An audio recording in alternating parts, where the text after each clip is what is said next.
We should be good to go. Bismillah, walhamdulillah, wa salatu wa salamu ala rasulullah wa ala alihi wa sahbihi wa man wala. Assalamu alaikum wa rahmatullah, my embrace family, and welcome to our weekly Wednesday discussion where we are going over the book, The New Jim Crow, Mass Incarceration in the Age of Colorblindness by Michelle Alexander. And tonight we're going to be finishing up the chapter titled The New Jim Crow, very appropriately titled. But for tonight, we're going to be doing it a bit differently. I've asked Sister Rashida to lead our discussion of the summary. So how it's going to work is Sister Rashida is going to provide us with a 25-minute summary of the chapter, or however long that she wants to make it. After that, I'll share some of my own thoughts with Sister Rashida, and then we'll open the floor for a discussion. So with that, I'm going to go ahead and spotlight Sister Rashida's video, and she will start us off with a summary of the second part of this chapter, inshallah ta'ala. All right, Jazakallah khair, Brother Kenneth. Assalamu alaikum, everyone. So as Brother Kenneth mentioned, we're in the second half of the chapter, The New Jim Crow, which is also, of course, the name of her book. And she decides to point out in this chapter how the new system of racialized control, mass incarceration, is different from Jim Crow. However, I noticed that when she does that, she actually also still points out that how it's kind of the same at the same time. So as discussed last week, she summarizes the similarities as follows. She says that, number one, it has racial opportunism by politicians, meaning they do the whole race baiting, the stoking of fears, et cetera, which we can still relate to. Legalized discrimination, where people can't get housing, et cetera. Political disenfranchisement, how they lose their voting rights, sometimes permanently. Exclusion of Blacks from juries, how it's easy to basically get rid of someone off of a jury for frivolous reasons and get away with it. Stigmatization, basically once you're labeled a felon, you take that with you the rest of your life, essentially. The closing of courthouse doors all the way up to the Supreme Court, where she talks about how people who bring cases that are, where they say there was racial bias is basically either not heard or, it's they usually don't win. Racial segregation. And for this one, I kind of think about the whole neighborhood type issues, right? So you have a Black neighborhood, you have a Hispanic neighborhood, you have a white neighborhood. So by keeping people segregated by where they live, it's easier to target them. And also the symbolic production of race, which she talked about last time, essentially being able to label an entire race of people based on your perceptions of them, your stereotypes of them. And for the Jim Crow era, it was basically as second-class citizens, and under mass incarceration, it's as criminals, right? So, and it's interesting, we constantly kind of go back to us as Muslims being able to relate to some of this because, if we were to say what some people think of when they think of Muslim, a Muslim is a, right? I don't need to fill in the blank because people have labeled us, right, that way. And so there are two major differences that she points to in this part of the chapter on how Jim Crow is different from mass incarceration. And the first one is that Jim Crow, she said, was race-based. It was very clear, right? White water fountain, Black water fountain. It was very clear that it was based on race. Whereas she says for mass incarceration, on the surface, it doesn't appear to be based on race. She does mention, though, that when it comes to how it's applied, right? She gives the example of poll taxes, literacy tests, right? How it's generally not applied to whites and harshly applied to Blacks or people of color. So that's kind of how she draws that parallel there. But she says that people think about it in its totality, right? So since we can't say that 100% of the people who are arrested prosecuted, et cetera, for drug crimes are people of color, 100%. Since we can't say that, you know, people kind of dismiss it as race as being a factor in that. However, it's 90%. So because of that 10%, right? People are like, oh, no, you know, it can't be based on race. So, you know, she talks about and refers to the white people who are caught up in the system as collateral damage. That's basically how she refers to them, because she says that the target is people of color. So, and that 90% is just like staggering, right? And she basically says that, you know, to imagine, as far as the injustice of this 90%, imagine if the shoe was on the other foot, right? If it was 90% of the people being arrested and prosecuted and going to jail for drug crimes were white men. She just said, put the shoe on the other foot and kind of see where that would kind of go, you know?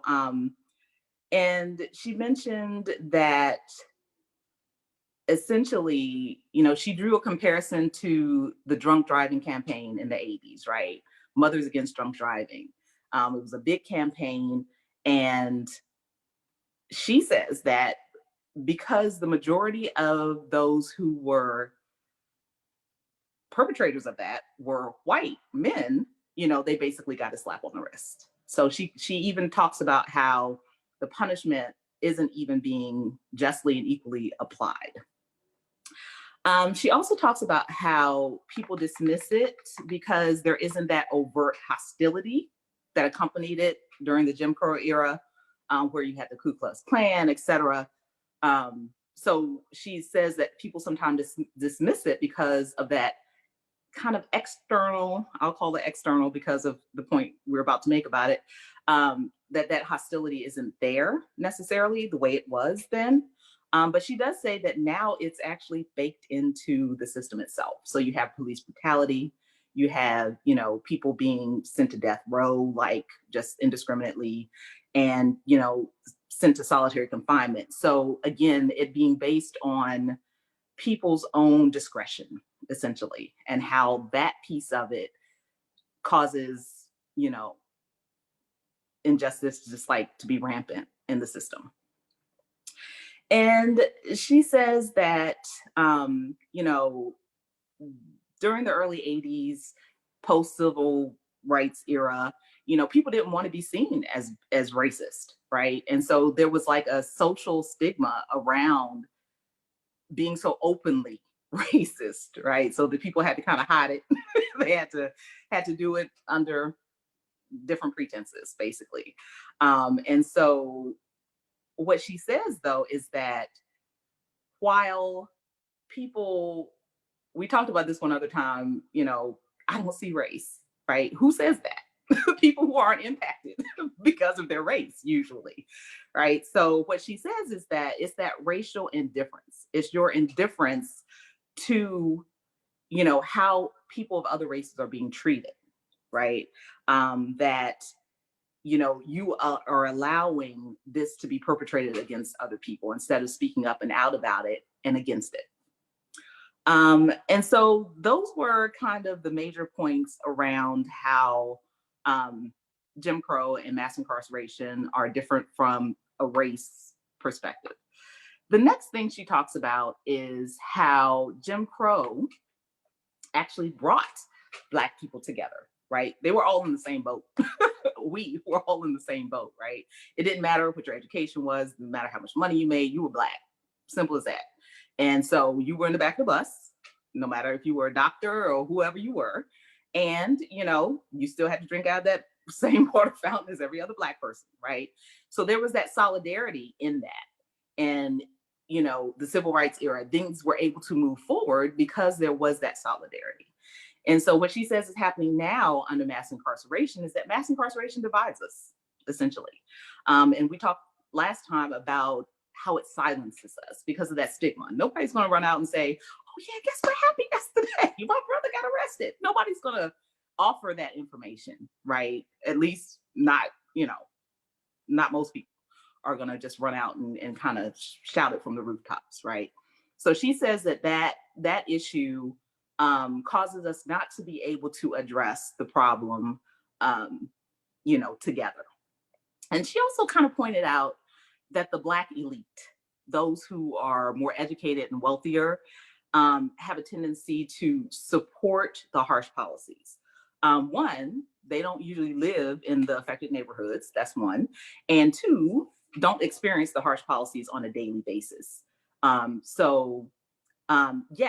she says they want to speak on behalf of the race. So I think that, she kind of points out that some of these same groups of Blacks were there during Jim Crow, like I mentioned, right? We were all kind of treated the same. But what those Black elite, they blamed, she says, they blamed the condition of the Black people who were poor and less educated on them. She said, if they only, behaved better, if they were only more educated, etc. So it's kind of like, in that she says that then maybe the white person wouldn't look at them that way as a race of people. But, it's kind of like a bigot is a bigot, no matter what, right? So they don't care how much education you have. They don't care how moral you are. They don't care, right? It's about you not being like them, color-wise. So it doesn't matter, if all of those other boxes are checked, because here's the thing. If the Black elite were right in saying that, okay, if you had money and you were, educated, that they would treat you differently, right? But, it's kind of like, not really. There are poor and uneducated people across the spectrum. So if it was about being poor and being uneducated, they would treat every poor, uneducated person that way. But it's not like that. It's because you're Black. As simple as that. So, so even nowadays, in the workforce, there are more African-American people, Black people, people of color who are more educated, wealthier, they're in the workforce, but discrimination is still rampant, including in the workplace, right? And we know that and we see that.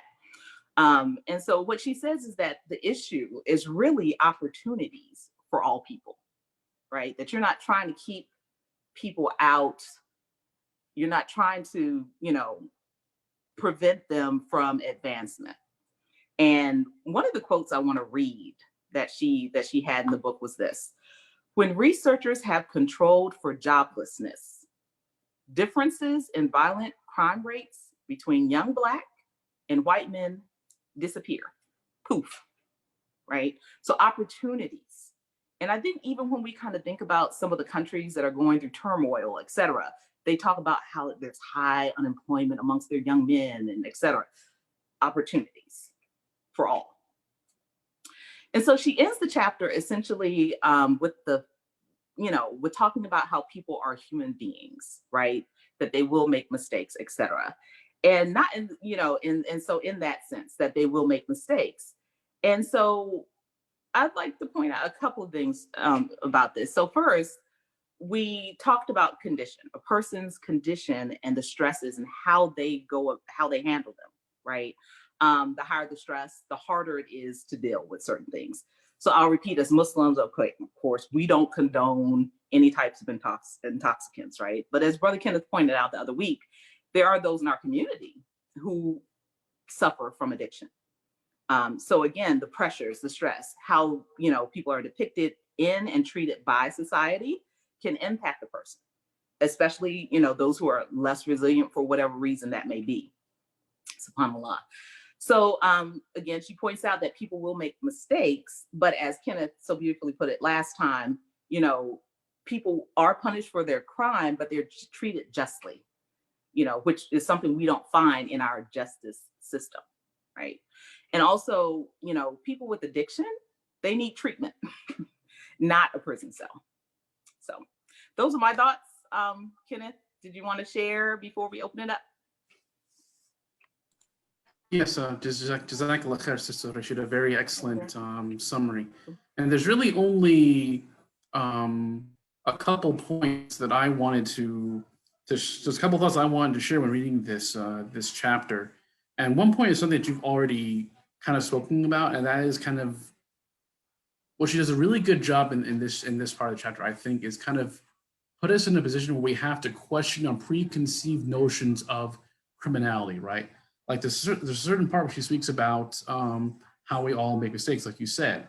And I just kind of want to read this excerpt to you guys just to kind of really show you what I'm talking about here. So she says, all people make mistakes. All of us are sinners. All of us are criminals. All of us violate the law at some point in our lives. In fact, if the worst thing you have ever done is speed 10 miles over the speed limit on the freeway, which, let's be honest, guys, every single one of us is guilty of that, you have put yourself and others at more risk of harm than someone smoking marijuana in the privacy of his or her living room. Yet there are people in the United States serving life sentences for first-time drug offenses, something virtually unheard of anywhere in the world. So that statement there, I think, forces us to really question our preconceived notions of criminality, right? Because as we all know, there are so many laws out there, especially when it comes to traffic violations. Every single one of us are guilty of some sort of traffic violation. And when she mentioned how you just going, 10 miles over the speed limit puts more people in harm's way than someone, doing some sort of narcotic or drug in the privacy of their own home. When I read that statement, it just kind of really made me take a step back and be like, she's absolutely right. It's more of whom we see as criminals are those whom really our criminal justice system targets, right? And thus someone who ends up being labeled a felon due to a drug offense, being caught smoking weed in their home or whatever in their car, from a objective point of view, that person, objectively, logically speaking, would be less dangerous to society than someone who regularly speeds on the freeway. And yet, that's really not how we see it. That's just really not how we're taught to see it. And so when this is kind of highlighted to us, it kind of forces you to rethink how justice is upheld here. What is our notion of criminality? It kind of makes you question that. So that's really one thing I want to actually highlight here that really kind of hit me, was basically how we need to re-examine our own, again, preconceived notions of those who are labeled criminals. What is it? And again, we're not talking about violent crimes. And she actually makes a point to clarify that she's not talking about violent crimes in this. In fact, it's all about, of course, the war on drugs, non-violent drug offenses, right? So just to quickly clarify there. But she does speak about violent crime very, very briefly. Sister Rashida actually mentioned that. And that is basically, when it comes to violent crimes, yes, violent crimes are typically much higher in Black communities than white communities. But as Sister Rashida mentioned, one of the primary factors for that is the lack of education and the lack of opportunities in many of those Black communities, many of those ghetto areas, right? And that when they're provided those opportunities, that big, discourse or separation diminishes, right? It basically, it goes away. So again, kind of just highlighting the importance of, or make us kind of rethink regards of rehabilitation and providing opportunities versus punishment, right? And we see that today. And we see that this is still kind of an issue we have today in our political spectrum. Not to talk politics or anything, but we all know about the whole defund the police movement, right? And of course, we see the other side saying, oh, they're trying, if you do this, the criminals are going to be running rampant on all this stuff. And I'm not here to tell you what side you should be on. But basically, this idea of rehabilitation versus punishment is still rampant today. And I think now more than ever, we as Muslims who believe in establishing justice and standing up for what's right need to really take a minute to take a step back and really think about these preconceived notions. Another thing I really wanted to mention, this is towards the last part, the fork in the road, where basically she speaks about how, kind of like what she was talking about, the attitudes that not only elite Blacks, but a lot of other whites had towards the Black community. This idea that, oh, well, if only they started being more educated, if only they started, pulling themselves up and acting in a proper manner, they wouldn't be seen this way. And she mentioned this attitude was also very similar to during the Jim Crow era, that basically, if the Black community wants respect, they need to earn it, was basically the idea. But what she mentions here is, and this kind of reminds me of the documentary that we watched, I believe, last week about Native Americans, is, you take away job opportunities, because she makes reference to the globalization, the global economy, and how many manufacturing jobs that people in the Black community depended on were taken away, and you don't provide them any sort of resources or opportunities to build their communities after their communities have been completely disenfranchised and completely oppressed for the longest time. How can you reasonably expect them to become, to be on your level in the snap of a finger? And so you kind of find yourself, and she mentioned, you kind of find yourself in this unescapable situation, to where you're being told, you're not going to be treated equal until you act like you should be treated equal. At the same time, you're not even giving them the the same opportunities that you have had for generations upon generations, right? It's not an equal playing ground. And she kind of makes mention of this, just to kind of further challenge our whole preconceived attitudes on, it's not a problem of race, it's a problem of culture and behavior. And we hear this all the time. And not to say that it isn't that no responsibility should be taken, but at the same time, you have to have that balance. That's something that really speaks towards. And the last thing I want to say, so she does go ahead and open the floor, is another point she made towards the end was the idea of exploitation versus marginalization. So she speaks about this idea that in some ways, in one particular aspect, some have argued that the Black community was in somewhat of a better position in regards to a certain factor during the Jim Crow era than now. What she means by that is not generally, but basically, she makes reference to someone who said that during, of course, slavery and Jim Crow, Blacks were exploited, right? They were used for free labor and cheap labor and what have you.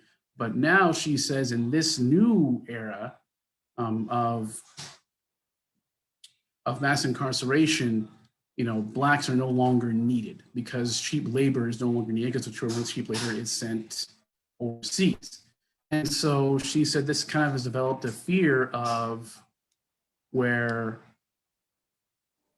the Black community some people in the Black community feel that they're basically not even needed anymore, and that this is some sort of effort to get rid of what's not needed. And now, in the surface, it sounds somewhat radical, but it's important to highlight this because it kind of, I think, shows that this is more of a rationalized fear in a way, that it's come to a point where many in the Black community feel that they're unneeded, that they're no longer seen as needed in the society. This is based a lot of just general attitudes and the way that the criminal justice system has been enforced upon them disproportionately to others. And so a very thought-provoking chapter that I think really forces a lot of us to reflect and just rethink our own, preconceptions. But with that, I think we can go ahead and open the floor, Sister Rashida. So I'll go ahead and let you take the lead on that as well, if you don't mind. Oh, sure. I can't see any hands, so if you could. No one's raised their hands quite yet. But here we Okay. go. We have a hand up, brother Okay. Brother Lonnie. All right, Brother Lonnie, please go ahead. Assalamu alaikum. Wa alaikum assalam wa rahmatullah. First of all, it was a great presentation. I'm a little bit sad that I missed the first portion of it, but what I did catch was very good. Alhamdulillah. And so I was listening to the comments from you and also from Brother Kenneth, and one of the things that came to mind was about the biases that people hold in society. And really, a lot of these biases are taught and reinforced in society. So, for example, there are many negative stereotypes of Black people that go very far back, especially how we've been portrayed as, first and foremost, in this country, we were portrayed as less than human, that we were 3/5 of a human being, and that we were, part of the reason why slavery was justified was because we were considered less than human and less than equal. And then, after the Civil War and the emancipation, Blacks were, again marginalized to sharecropping and were still exploited for cheap labor. We know right here in Texas, it took several years before Black people were even Told that they were free. Yeah, that we were no longer slaves. And if you fast forward a bit, I'm just going to fast forward to Jim Crow, since that's part of the topic. Jim Crow was a separate but unequal system where Black people were not allowed to to participate in society on an equal plane or equal playing field. So we've traditionally and for many years, really from the beginning of this country, we've always been portrayed as less than human, as less intelligent, and especially dangerous. Mm. And so when it comes to criminal justice, when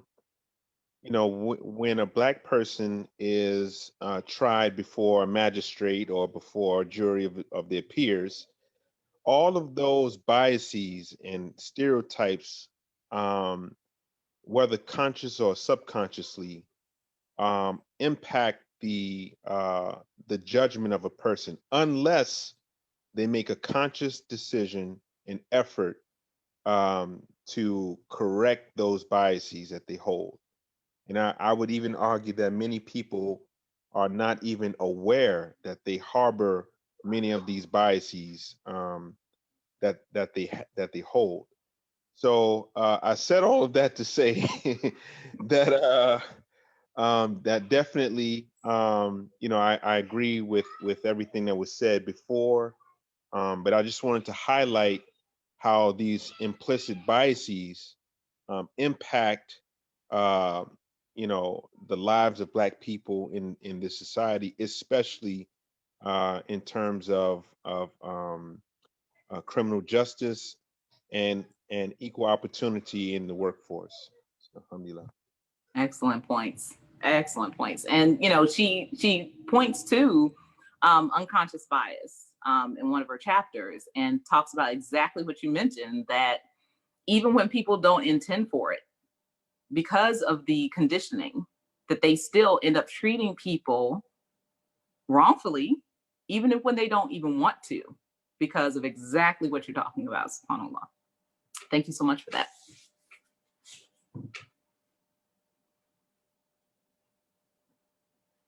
Brother Kenneth, do we have anyone else who wants to speak? Anyone else who wants to have a comment or question, please go ahead and raise your hand and we'll call on you, inshallah.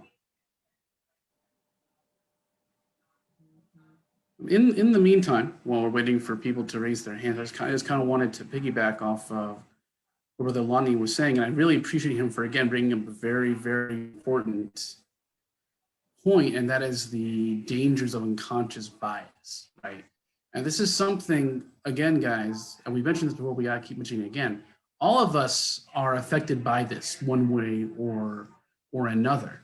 And it's really, like Brother Lonnie said, it's really important for us to try our best to train ourselves out of falling into that unconscious bias, because it's difficult. And really, when you learn about these things beforehand, whenever you hear cries for more better Black representation in like Hollywood and things of that nature, and people complaining about this, typically you think, what are they complaining about? Who cares? Who cares? Like, what color that person is who's playing so and so and all this stuff. But when you understand the science behind unconscious bias, you understand the history behind misrepresentation and how that misrepresentation has long-term societal effects on a particular community, you have to take it seriously. I think it's very important for us to, take it seriously. So again, I think it's something, especially for us as Muslims, to be very, very conscious of, right?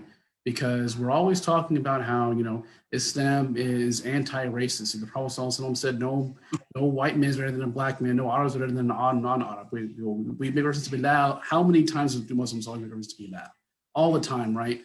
But the fact of the matter is, alhamdulillah, not here. Alhamdulillah, within our Embrace community, I think we have a lot of really woke brothers and sisters. But we know that in the Muslim community, we have this issue of unconscious bias. So I think it's up to us to really call out our own community and raise awareness in our community about this issue and be like, hey, we need to, as Muslims, we need to make sure that we stand up against this. We have to take this seriously. Well, I'd like Brother Lonnie to chime in on that, because his class that he started, and actually it started yesterday, is on that very issue. So Brother Lonnie, did you want to share about the book that you'll be discussing with us? Oh, Alhamdulillah. Yeah, I'll just briefly mention, I don't want to take away from tonight's discussion, but we did start a group reading of a book by the name, it's called Double-Edged Slavery. Double-Edged, let me make sure I'm saying it right. Yeah. Yes, Double-Edged Slavery, and it's by Imam Luqman Ahmed. He's an imam in Toledo, Ohio, and it's really a psychological analysis and a social analysis of the Islamic community of today.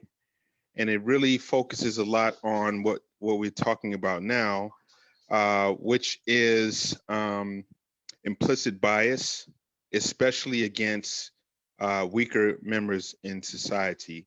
And it focuses on African Americans, but really the topic is about people who find themselves at the lower echelons in society in general. There's a lot of overlap between that discussion and the one that we're having tonight. So alhamdulillah, that's on every Tuesday, inshallah. So next Tuesday, we will jump into the first couple of chapters. Jazakallah khair. Can we have Sister Mary with her hand up, Sister Rashida? Hi, Sister. Assalamu alaikum, Sister Mary. Please go ahead.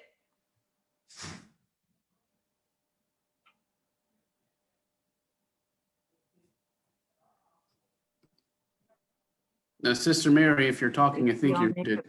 Yeah.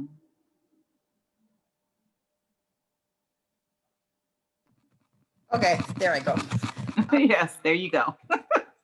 Happens to me all the time. Happens to me all the time.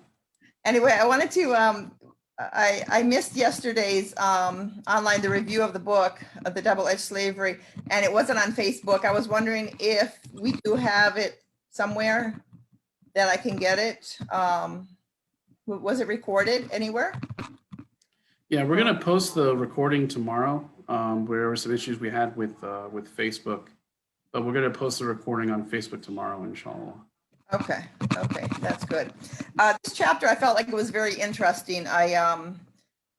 More like after the book, after we got into the chapters, I felt like a lot of it felt like the same stuff, but this one was more the comparison, and I felt like it was really interesting. And for me, like just before taking this and talking about, you know, what's all going on right now with the Black Lives Matter, I had no idea what, you know, who Jim Crow was or what it was. In fact, I get confused because you know, I live in Arizona. I'm next to Arizona State University, ASU, and the president of ASU is Michael Crow. And I was like, wait, are we talking about like I got confused, you know? A person, right? Yeah, he's a person, and I didn't know that, and I thought that Jim Crow was a person until I actually looked it up, you know, because I'm just very ignorant when it comes to this stuff. But I always seem to think, like, you know, you have and they mentioned in the book about Black History Month. What is it called? Black History Month? Where, you know, everybody, you know, we talk about Black history and things like that. And people, I feel like people think like we don't see the prejudice. I mean, we don't think that there's much prejudice out there. But this mass incarceration, I was like, this is just like unreal to me to think that this is going on now. It's just like the justice system. Where's the justice here? It's just so unfair. And it's like, you know, what the book says, you know, like when it comes to drugs and the whites, they just get like a slap on the hand. And I'm really learning a lot from this class, and I'm really enjoying it. Sometimes I feel I'm not intelligent enough to come up with these, you know, great points and stuff like that. But I sometimes, you know, I have to like force myself to just say something, even though I'm feeling, like I said, you know, I'm just ignorant to this this issue. But alhamdulillah, I'm learning a lot. Alhamdulillah. Alhamdulillah. Jazakallah khair, Sister Mary. And I think we're all, you know, we're all learning. I don't think there's anything, you know, that she has said that, you know, everybody knows everything that she said. Else she wouldn't have had a book, right? So I think that, you know, we're all learning a lot. So alhamdulillah.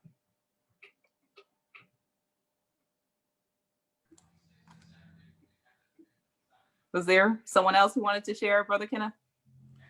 No hands up yet. Okay, alhamdulillah. Does anyone have any comments or questions?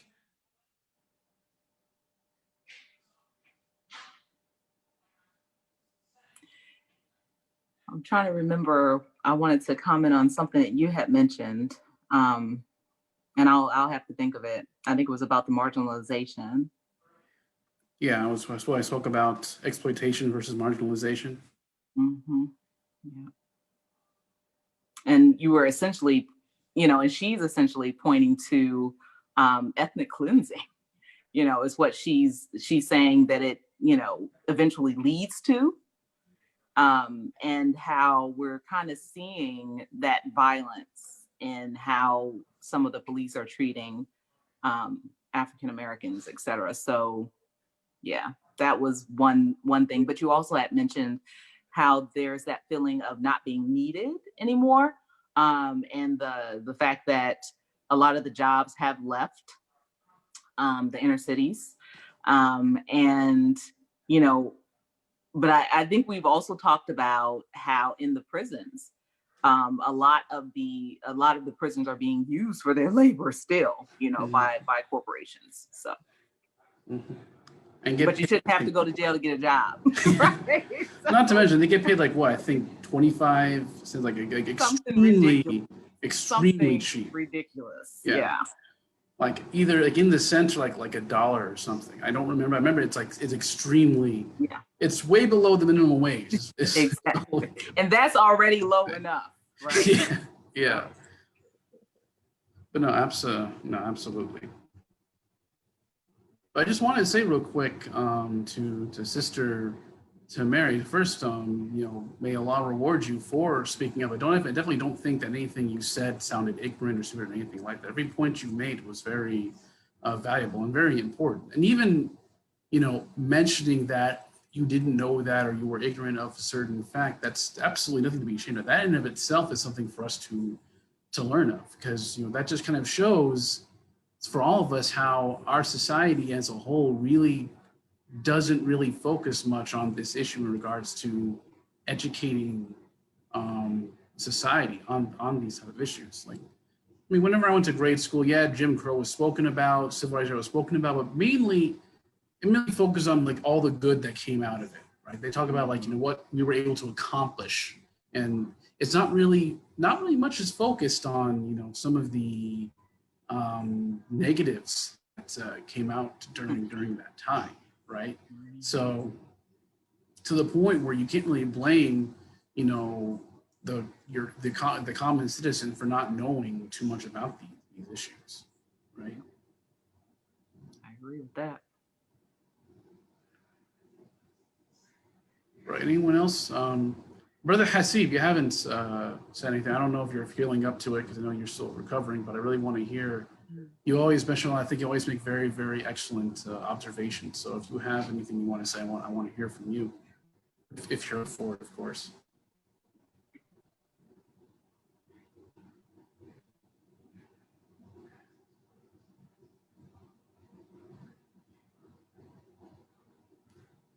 All right. Brother Hasib's not. Is there anyone else that had any comments or questions or reflections? And if not, we can just go ahead and close a couple minutes early, and that'll be no problem, inshallah.